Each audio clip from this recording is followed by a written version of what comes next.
That's when the visa officer, said, I need a minute. So they just kind of shut down their counter. They took my passport and they just walked over to the other visa officer who had rejected me the first time around. And I think they had a conversation for about 10 minutes in which I felt like I had died 10 times over and come back to life. And I'm like, is it a yes, a no, or maybe? Student visa interview season is upon us. Many of you guys are going to start doing your F1 visa interviews, but are you ready? A lot can go wrong. There's a lot to prepare. We have an amazing case study of 3 visa interviews with our friend Nikita to learn about what to do, what not to do, and make sure you get approved. Check it out. Hey friends, welcome to Chine Coaching. I'm Rob, and at Chine Coaching, we love to help you succeed on your cross-cultural journeys. We've helped thousands of students study abroad, get jobs, and crack visa interviews.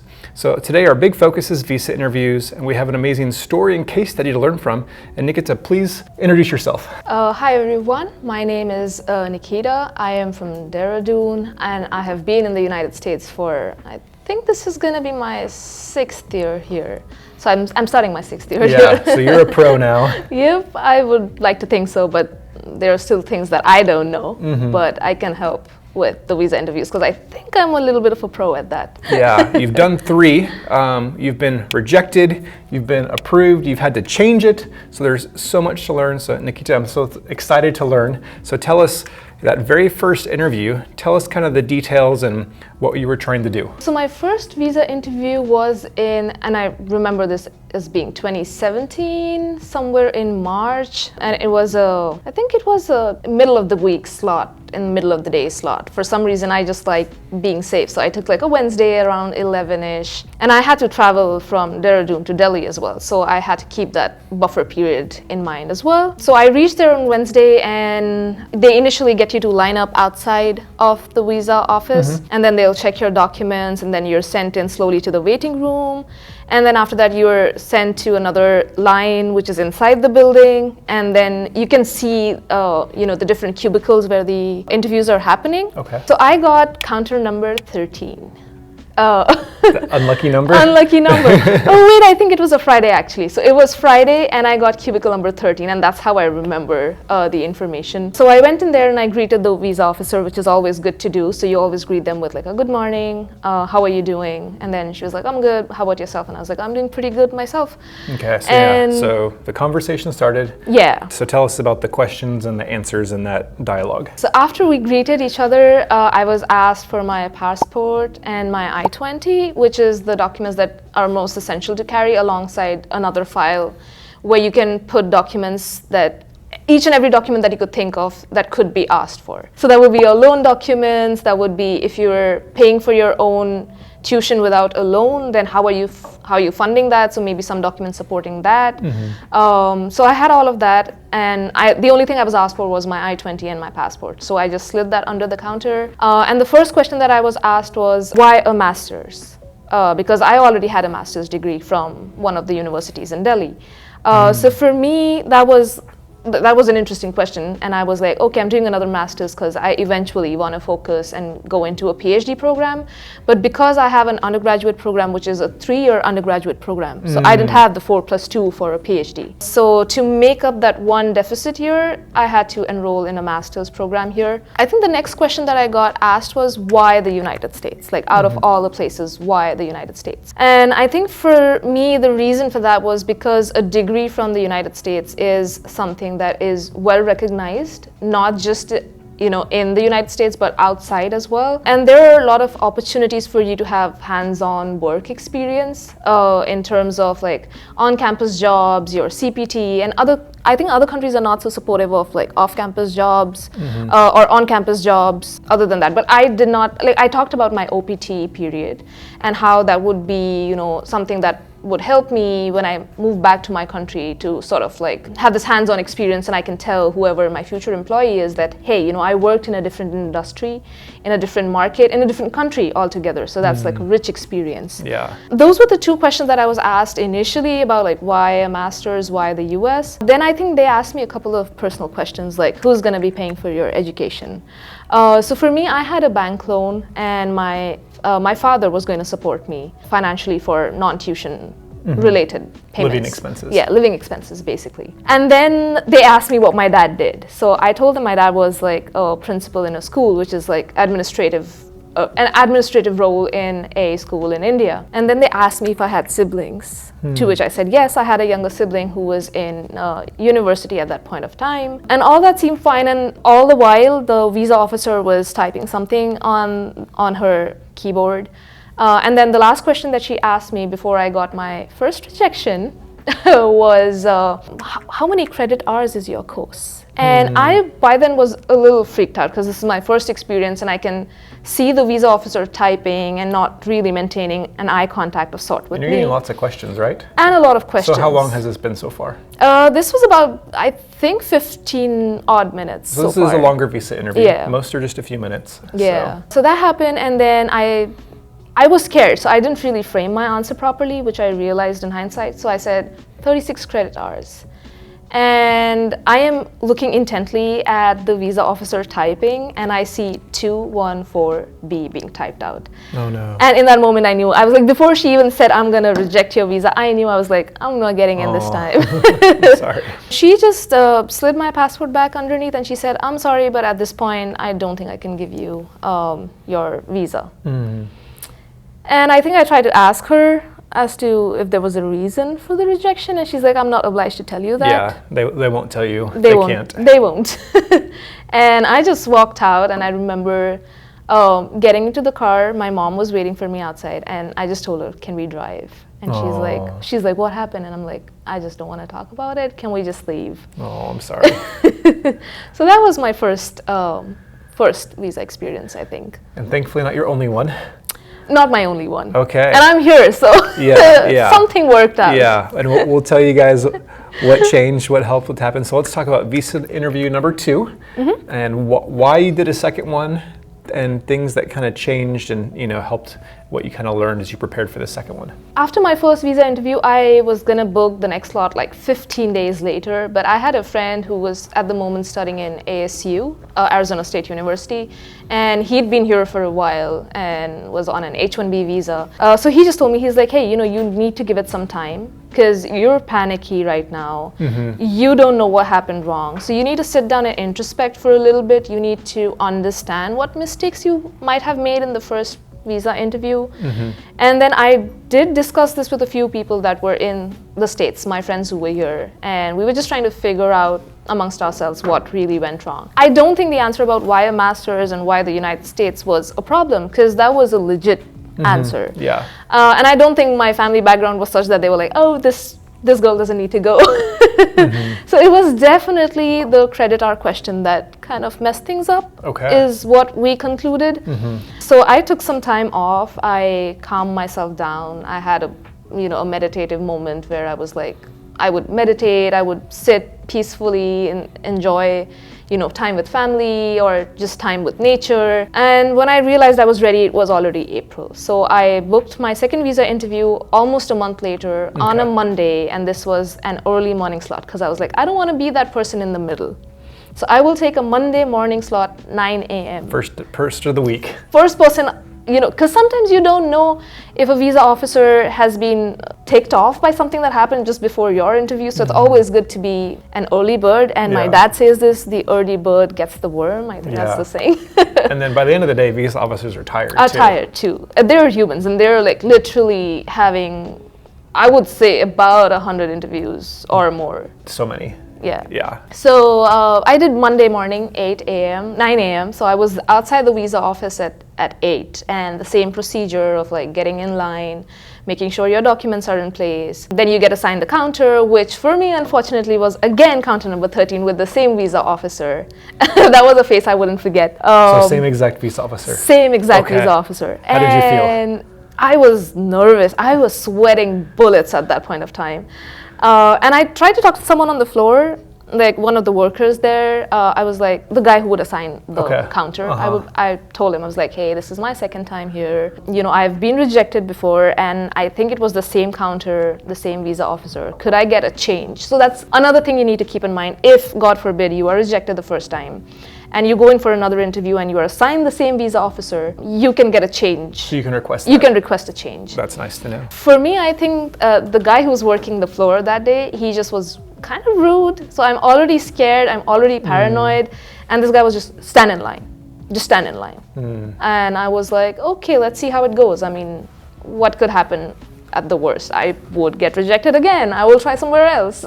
So that happened, and I went back to the counter and I greeted the visa officer again, as if it was the first time I was seeing her, because you really can't hold their decision against them, because you know, they might have had their reason for saying no to you the first time round. So the visa officer asked me my first question, which was, I see on your form you say you have a startup. Can you talk to me about your startup? I was working with Inkdrift magazines then as a co-founder and as the editor-in-chief, which unfortunately is no longer active anymore because I had to move here. And I started talking about my startup and why I decided to become a part of that company. When she suddenly stopped me and she was like, wait a minute. And I was nervous, but I laughed and I was like, yeah, you interviewed me the last time too. And she made the connection. Yeah, I just tried to like assuage the situation as much as possible, because she also had that aha moment. Oh, wait a minute, I had you before. And then she's like, oh, on that note, you know, I really can't interview you again, so I'm gonna have to hand you over to a colleague. And for me, I am a person that observes a lot when I'm standing in a room, and I had observed which counter I would prefer to go, and there was this one counter. I'm sorry, I don't mean to be rude, but I did not want to go to that counter because the officer behind it was a little rude, and he seemed to be like really strict. And I kept praying in my head. I was like, please not that counter, please not that counter. But guess what? We were palmed off to that very counter. So she moved you to another counter. To another counter, and the visa officer on that counter was really strict, because he had rejected a bunch of interviews while I was waiting in line to be assigned a counter, including like grandparents who were here for graduation. So I was like, I don't want to go there anywhere but that counter. But I ended up there. So again, I'm nervous, and you know, I have sweaty palms, and I'm just like trying not to be fidgety, but I'm trying to also like calm my breathing down and make sure I'm like ready and geared for come what may. Because this for me was a dream, and I was like, no matter what, I have to make sure I give it my best, and I don't give the person interviewing me an opportunity to have even a little bit of a doubt about my intentions of coming to the United States to study, because that's what you're there to prove, that you're here to study and, you know, get a degree and maybe, you know, have some hands-on training. But eventually you plan on, you know, using that knowledge for the upliftment of your own people back home. That interview went on for about 25 minutes. 25 minutes? I think more than 25 minutes. I lost count after a point of time, because it was the same questions over and over again. Why the United States? Why a master's degree? You know, why a second master's? Do you already have a master's degree? And then it was a lot of questions about like who's funding you. And this time I was clear. I was like, I have a loan from SBI worth this amount, and you know, whatever additional 10 lakhs or 15 lakhs that I would need for my living expenses will be provided by my parents. I didn't say my father, because it was going to be a joint effort between my mom and dad, and they're both working professionals. So I had to make sure that I'm being very clear about how much is a bank sanctioned loan, how is it going to be disbursed, how am I going to, you know, live and carry out those expenses, who's going to pay for that. So it was a long drawn out answer for a simple, who's going to pay for your education. You just can't say, oh, I have a loan with SBI, because they're going to be like, first of all, they don't care what SBI is. So you have to say, I have a 30 lakh loan from this bank, and then the remaining 15 lakhs is family funds, and you know, they're both working professionals, so they're both getting a steady payment month after month, and they can afford it. You have to basically prove that. Then I think the next question I was asked was something on the lines of credit hours again. And it was like, how many credit hours are you going to be studying? And I knew that was the question that, you know, messed things up for me the first time. So I had to frame my answer in a way where I was like, a full-time master's degree course at the University of Missouri, which was where I was initially going to go, is 36 credit hours. Not part-time, but full-time. Full-time. A full-time master's course is 36 credit hours. To which the visa officer gave me a bedazzled look, and he was like, are you planning to work in the United States while you're getting your education? And I was like, I don't think I have the time because I'm going to be gearing up and preparing for a PhD.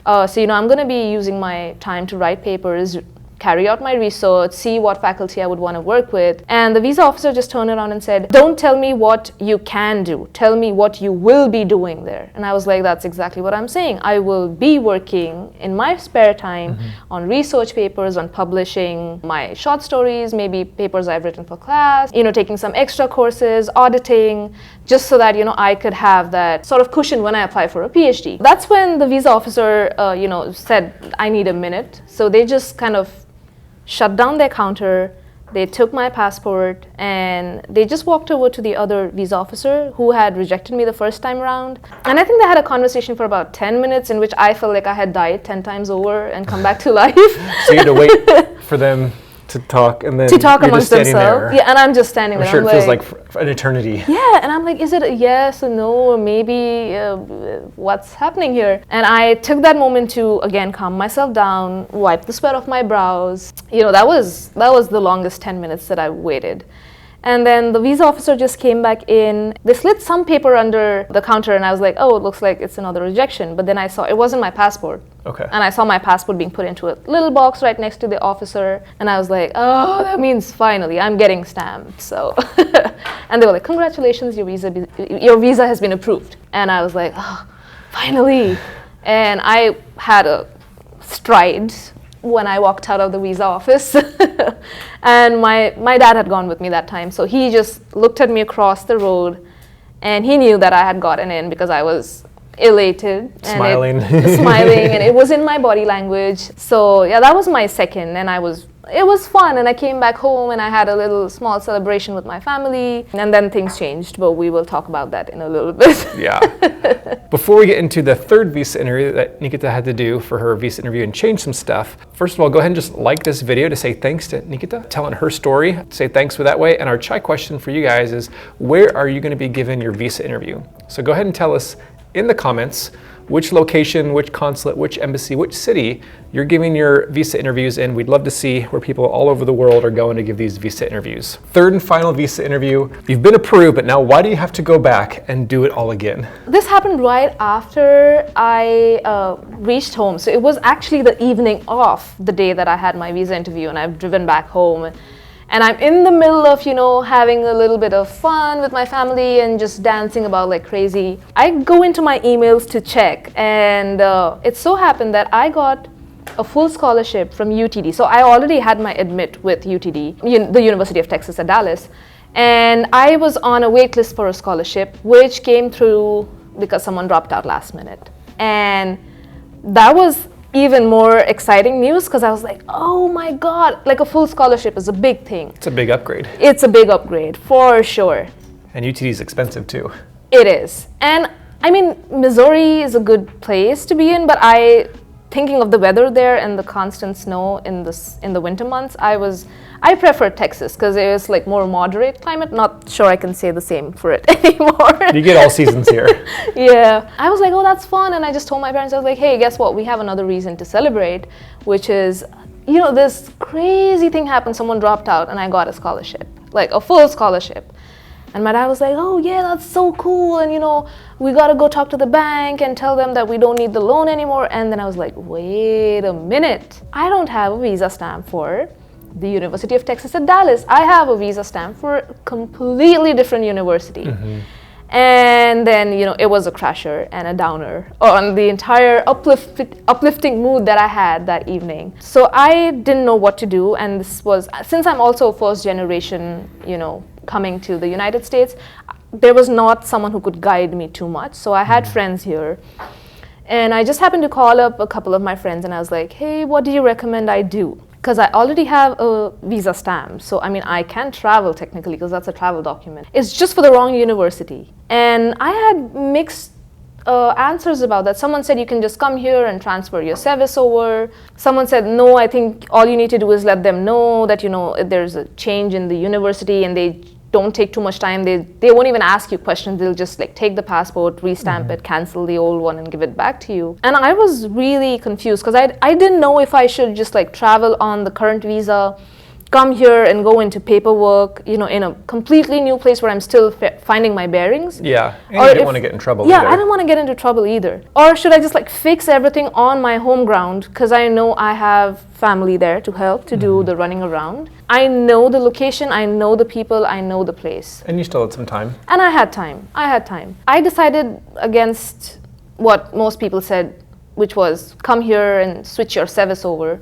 I decided to reapply, fill out my DS-160 all over again, fill the fees again, and just go for an interview for the third time. So that, I don't have to come here and worry about, like, I already will have a lot of things to worry about once in the United States, like finding accommodation, finding basic sustenance initially. And I didn't want this to be another thing to be worried about. So I was like, I'm going to fix it before I leave. And it's just April, so I don't fly out till July. And I was like, okay, let's do it. So I filled out my form and everything, and I went back to Delhi. The only problem was the date I got for the visa interview, because it was April.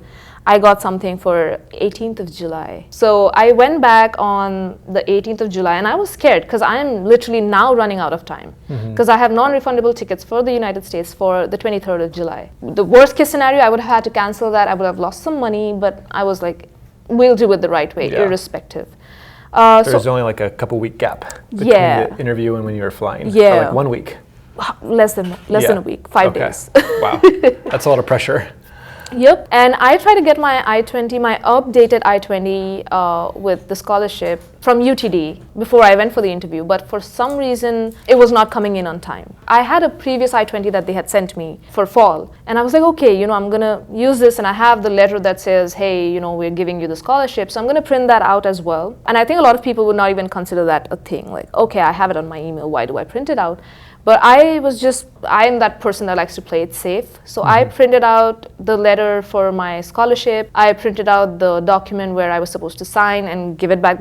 It's called the responsibility form, saying that, hey, I accept the award and I am happy to be joining UTD, and I understand that if I have to drop out sometime in between, then, I'll have to repay the amount of the semester or whatever. So I printed out all those documents and I had them in the file with me, along with my I-20 and my passport. And I went back, and I don't even know what the day was. By this time, I had just stopped being bothered by date, time. And for me, it was just like, oh, it's just going to be, they're just going to understand that I had been approved, and they're just going to cancel that and restamp it. I should be in and out in about 2 minutes. But that didn't happen again. I mean, it was a lot shorter. It was about 10, 12 minutes. But again, I was asked the same questions. Why a master's? Why are you switching your university all of a sudden? That was the only different question that came, like, why are you switching universities? And I was like, hey, I got a full scholarship. And for me, I think that's going to be really helpful because I can focus more on my studies rather than worry about, oh, how am I going to pay this loan off once I'm graduated? All of that happened, and I did get a rap on the hand for for not having an updated I-20. But it was a polite sort of warning, which was every time you come in for a new visa stamping, make sure you have the latest I-20 on file. Okay. So a lot of you might like defer admits from like spring to fall, but make sure you're not going in with an I-20 that is not the current semester's I-20. Okay. It just took about 10, 12 minutes for all the formalities to go through. They did ask me for the letter that was awarding me the scholarship. So lucky me, I had it printed out.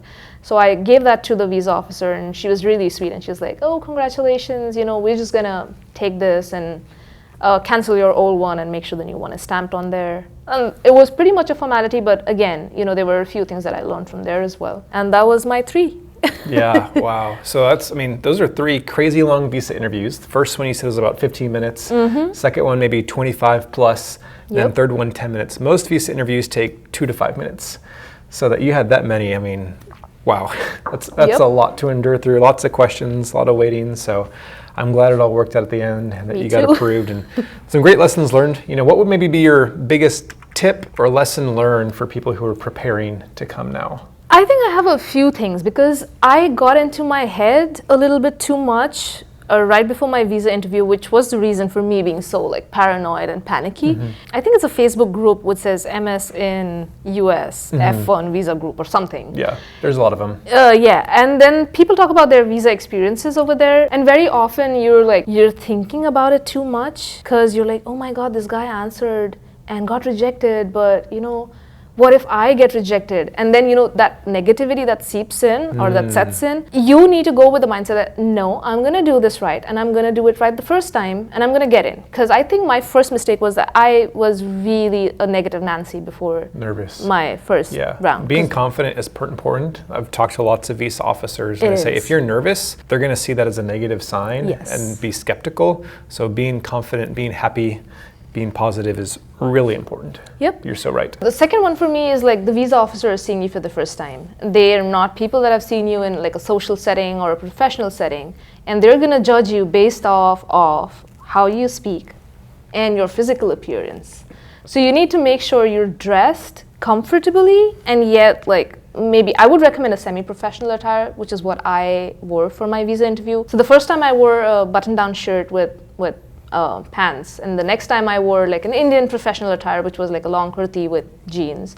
But I had my hair done up well and I looked fresh, as if I had showered in the morning and woken up and had coffee and then come for the interview. So don't look like you just like woke up from sleep and ran for the interview. So that physical appearance and how you present yourself is the second most important thing. I think the next thing would be something that I probably don't follow a lot, but don't rattle off your answers too fast. I mean, I talk fast and I know that, but for the visa interview, it took me like a lot of effort to slow it down.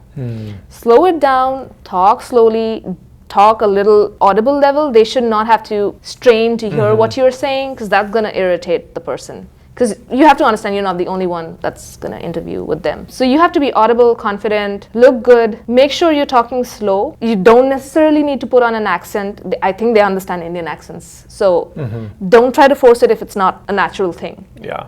Just talk the way you are, like normal. Make sure you form complete sentences when answering. Unlike the mistake that I made, which was when they asked me credit hours, I was like, oh, that's going to be 36 credit hours. It's confusing. You have to frame your answer where you're talking about a full-time master's course consists of 36 credit hours, blah, blah, blah. So you have to construct your answer in a way that it's almost, think of it as if you're explaining it to your 5-year-old nephew. So enunciate and tell them in detail your plans. Don't assume they understand it. Yeah, don't assume they understand it, because they may be doing this on a daily basis, but they're not going to go into the website and they haven't put in as much research as probably you may have before applying to a university. So you need to make sure you let them know that you have done your research. And the only way to do it is form your sentences and put as much information in there as possible. Those are some great tips. We also have a whole visa interview playlist on the channel with lots of videos helping you prepare for visa interviews, so check that resource out. Another great resource I want to tell you guys about is Argo Visa. They're a Chai Coaching approved partner. Argo Visa is a team of all ex-former visa officers who've conducted millions of visa interviews around the world, and you can book a coaching call with them. If you're doing your visa interview for the first time, they can give you a mock interview, give you tips, critique you, help you to craft your answers and tell your story. If you've been denied, they can help you figure out why you got denied and then how to come back better the next time. So I highly recommend Argo Visa. Check them out. They've helped so many people find visa interview success. And my friends, we're also going to make another fun video with Nikita about her study abroad experience. She's done a non-STEM master's degree and non-STEM now current PhD. So we're going to talk about the pros and cons of doing non-STEM degrees here in America. Check that out. You might find it interesting to see what her experience is like. Nikita, this has been incredible. I've learned a lot. I know this is going to help a lot of people, so thank you so much. Of course, I'm happy to help. Definitely. Be sure to connect with us online on social media like Instagram and LinkedIn. Be subscribed to our Chai Coaching newsletter as well for more tips and resources. And we love having you being part of the Chai Coaching community. Thanks for tuning in, and we'll see you guys next time. Cheers.